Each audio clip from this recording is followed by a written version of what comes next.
নমস্কার।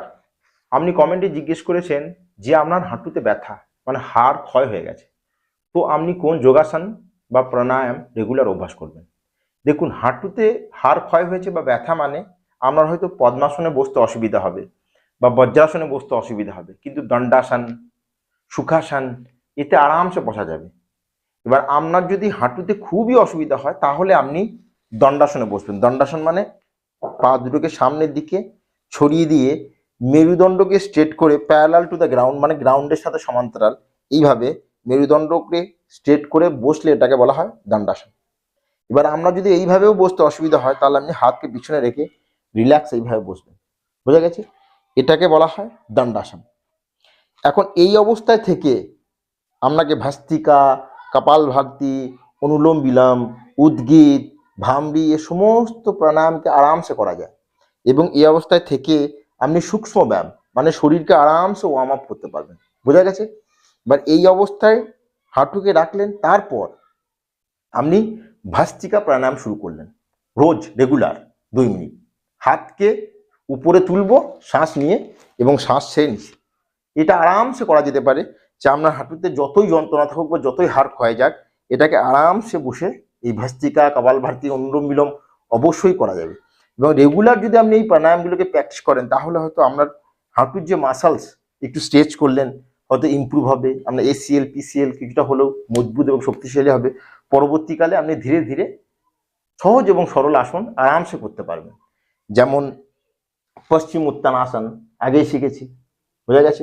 যেমন পূর্ব উত্তানাসন, এই সমস্ত আসনগুলো আরামসে করা যাবে। তো প্রথম দিকে আপনি প্রাণায়াম বা ক্রিয়া দিয়ে শুরু করবেন। তো প্রথম হচ্ছে ভাস্ত্রিকা প্রাণায়াম। এর জন্য কি করব? শ্বাস নিয়ে হাত উপরে,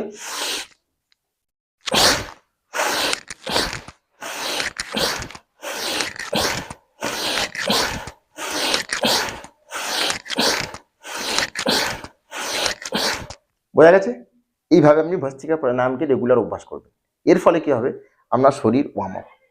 আপনার শরীর ওয়ার্ম আপ হওয়ার পর আপনি করবেন স্কাম চাকরা। স্কাম চাকরা মানে শোল্ডার রোটেশন। ধীরে ধীরে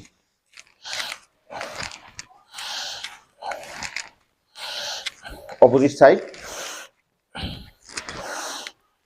3-5 বার করে আমি অভ্যাস করব। আগে লেসনে শিখেছি neck rotation, wrist rotation, finger rotation, ankle rotation, সমস্ত কিছু করতে থাকবে। আপনি এইভাবে ধীরে ধীরে অ্যাঙ্কেলকে রোটেট করতে থাকবেন। ঠিক আছে? এর ফলে কি হবে? আপনার যে ঘূর্ণার চারিদিকে যে মাসলস, সেই মাসলস কিন্তু ধীরে ধীরে স্ট্রং হতে থাকবে। এর ফলে আপনার ঘূর্ণায় যে লোড পড়ছিল, যে কার্টিলেজ ঘিসছে, আপনার যে সাইনোভিয়াল ফ্লুইড কম হচ্ছে, এইগুলো ধীরে ধীরে ধীরে ধীরে মাসলস লোডটা নিয়ে নেবে। রেগুলার এইভাবে আপনি অ্যাঙ্কেলকে রোটেট করতে থাকবেন। এরপর ফিঙ্গারকে এইভাবে ধীরে ধীরে শ্বাস নেবেন এবং ধীরে ধীরে শ্বাস ছাড়বেন এবং ফিঙ্গারগুলোকে আগে পিছে করতে থাকবেন। বোঝা গেছে? এরপর যখন পুরো বডি ওয়ার্ম আপ হবে রোটেট করে, তারপর আপনি করবেন কি? কপালভাতি প্রাণায়াম। এখন এইভাবে বসতে পারলে এইভাবে বসবেন, চেয়ারে বসতে সুবিধা হলে চেয়ারে বসবেন, বা শুরুর দিকে যদি আপনি এইভাবে বসতে পারেন তো এইভাবে বসবেন।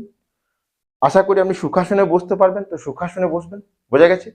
এরপর ইন্ডেক্স ফিঙ্গার আর থামকে এইভাবে একত্রিত করে ঘূর্ণার উপরে এইভাবে রাখবেন। এটাকে বলা হয় সুখাসনে জ্ঞান বা চিন্মুদ্রা। হলো? আপনি যেভাবে বসতে সক্ষম হবে আপনি এইভাবে বসতে পারেন, দণ্ডাসনে বসতে পারেন, পা ছড়িয়ে আরামসে চেয়ারে বসার, আমি পদ্মাসনে বসলাম সবার জন্য। আরামসে এইভাবে জ্ঞান মুদ্রাকে রেখে ধীরে ধীরে আপনি স্ট্রোক দিতে থাকবেন। কপালভাতি ক্রিয়া বহুবার শিখেছি। প্রত্যেক সেকেন্ডে একটা করে স্ট্রোক।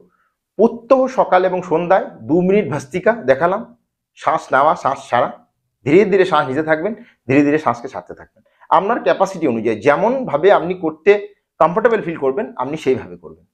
এখন কপালভাতি ক্রিয়ারও 3টি গতি, একটা হচ্ছে উচ্চ গতি, মধ্যম গতি এবং তীব্র গতি। উচ্চ গতি যেটা, সেটা আপনি পরে করবেন। এখন ধীরে ধীরে ধীরে ধীরে শরীরের যে স্টেমিনা সেটাকে ধীরে ধীরে আপনি রপ্ত করুন, বা রোজ প্র্যাকটিস করার ফলে আপনার শরীর ধীরে ধীরে ধীরে ধীরে শক্তিশালী এবং মজবুত হতে থাকবে। তার ফলে আপনি পরবর্তীকালে উচ্চ গতিতে করতে পারবেন। এখন প্রত্যেক সেকেন্ডে একটা করে স্ট্রোক। জ্ঞান মুদ্রা, চিন মুদ্রা, আপনি যেভাবে বসতে পারবেন, দণ্ডাসন, চেয়ারে, সুখাসন, সেখানে বসে ধীরে ধীরে আপনি স্ট্রোক দিয়ে থাকবেন।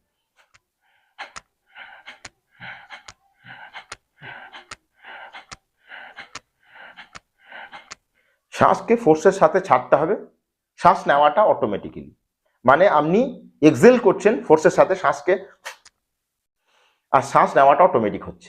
বোঝা গেছে? প্রত্যেক সেকেন্ডে একটা করে স্ট্রোক আপনাকে দিতে হবে। এর ফলে কি হবে, আপনার ঘুটনা খারাপ, আপনি হয়তো ওয়াকিং করতে পারছেন না, দৌড়াতে পারছেন না, এর ফলে আপনার কি হবে, ডাইজেশন স্লো হতে থাকবে, আপনার বিভিন্ন ধরনের সমস্যার সৃষ্টি হবে।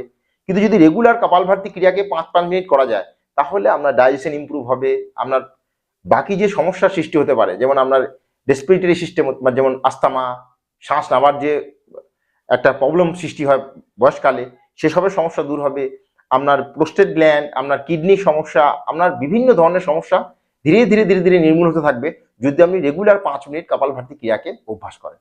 এই কপালভাতি ক্রিয়া কিন্তু আপনাকে ডায়াবেটিস, আপনার থাইরয়েড, এই বিভিন্ন ধরনের ইমব্যালেন্সকে ধীরে ধীরে ধীরে ধীরে ব্যালেন্স করতে সাহায্য করে। সেই জন্য রেগুলার আপনাকে কপালভাতি ক্রিয়াকে প্র্যাকটিস করতে হবে। তো দেখা যাক।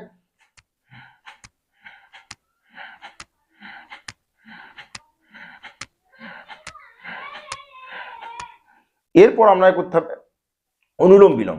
অনুলোম বিলোম করার জন্য এটা হচ্ছে চিন মুদ্রা বা জ্ঞান মুদ্রা, সেম। এই হাতের মুদ্রা আপনি যদি লাগাতে পারেন, ছবিতে দেখে নেবেন, এটাকে বলা হয় বিষ্ণু মুদ্রা। আপনি ছবিতে দেখে নেন, বোঝা গেছে? এবার যদি বিষ্ণু মুদ্রা লাগাতে না পারেন, তাহলে আপনি নর্মালি থাম দিয়ে রাইটটাকে বন্ধ করবেন এবং ইন্ডেক্স ফিঙ্গার দিয়ে লেফটটাকে বন্ধ করবেন। অনুলোম বিলোম করার অর্থ হচ্ছে, এই অনুলোম বিলোম যদি রেগুলার প্র্যাকটিস করা যায়, তাহলে আপনার সার্কুলেটরি সিস্টেম, আপনার যে হার্টের কোনো প্রবলেম থাকলে ধীরে ধীরে ধীরে ধীরে শেষ হতে শুরু করবে, এবং আপনার মাইন্ড ধীরে ধীরে কাম হতে শুরু করবে, মানে একটা ব্লিস, মানে আপনি ধীরে ধীরে শান্ত অনুভব করবেন। আপনার যে ওভার থিঙ্কিং, আপনার মাইন্ডে, ব্যাক অফ দ্য মাইন্ডে কিছু না কিছু চলছেই 24 ঘন্টা, আপনি কিছু করছেন তাহলেও কিছু না কিছু চলছে, এই ওভার থিঙ্কিং এর যে সমস্যা, সেটা ধীরে ধীরে ধীরে ধীরে কিওর হতে শুরু করবে, এবং রাত্রে আপনি গভীর নিদ নিতে সক্ষম হবেন যদি আপনি রেগুলার এই অনুলোম বিলোমকে 2 থেকে 5 মিনিট প্র্যাকটিস করেন। তো আপনি পারলে বিষ্ণু মুদ্রা ছবিতে দেখে নিন, আর যদি বিষ্ণু মুদ্রা লাগাতে না পারেন, তাহলে নর্মালি থাম দিয়ে বন্ধ করবেন রাইটটাকে এবং লেফটটাকে ইন্ডেক্স ফিঙ্গার দিয়ে। এইভাবে আমি দেখাই বিগিনারের জন্য।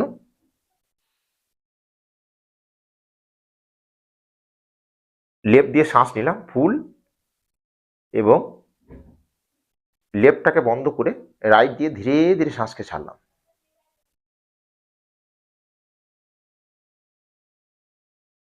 যেদিকে ছেড়েছিলাম সেই দিকেই ধীরে ধীরে শ্বাস নেব,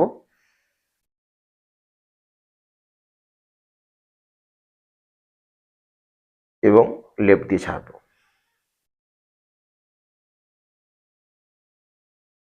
ফির লেফট দিয়ে নেব এবং রাইট দিয়ে ছাড়বো। ফির রাইট দিয়ে নেব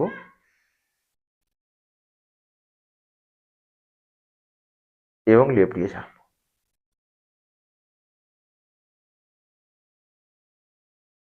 বোঝা গেছে? তো আপনাকে রেগুলার এই 3 প্রাণায়াম, এবং প্রথম দিকে যে সূক্ষ্ম ব্যায়াম, নেক রোটেশন, শোল্ডার রোটেশন, আপনার নি রোটেশন, অ্যাঙ্কেল রোটেশন, এগুলোকে রেগুলার সূক্ষ্ম ব্যায়ামগুলোকে প্র্যাকটিস করতে হবে, তাহলে শরীর ওয়ার্ম আপ হবে, মানে একটু ঘাম ঘাম হবে। তারপর আপনি এই প্রাণায়ামগুলোকে রেগুলার অভ্যাস করবেন। যদি আপনার ঘুমের সমস্যা হয়, তাহলে আপনি রাত্রে অনুলোম বিলোম, চন্দ্রভেদী, উদ্গীত, এই লেসনগুলোতে শিখবো। এখন বিগিনার, সেই জন্য আপনি ধীরে ধীরে ধীরে ধীরে শুরু করেন, তাহলে আপনি দেখবেন আপনার হেলথ ধীরে ধীরে ইমপ্রুভ হতে শুরু করেছে। বোঝা গেছে? রেগুলার প্র্যাকটিস করবেন। Thank you, take care, goodbye এবং স্টে হেলথ। নমস্কার, থ্যাংক ইউ।